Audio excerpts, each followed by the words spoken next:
masak sayur supaya udah mendidih, terus aku cemplungin, kita aduk. Aduk dan ini bumbu cabai juga. Ini ada bumbu bawang merah, bawang putih, kemiri, dan cabai merah, ada tambahan lengkuas, daun salam. Terus kita tambahin garam secukupnya. Terus setelah itu kita aduk sampai dan ini udah seperti ini jadinya.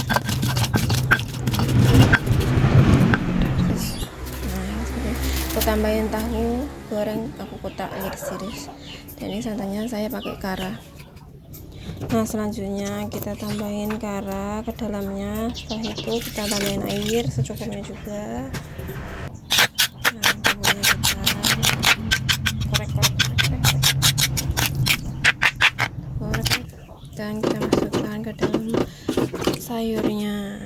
Kita aduk-aduk, terus setelah itu kita tambahin tahu kotak-kotaknya dan daun salamnya. Dan selesai. Jempolnya.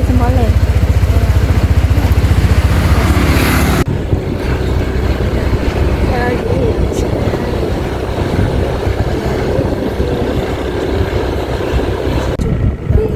itu ada petawi juga, panen. Dadah. Dadah,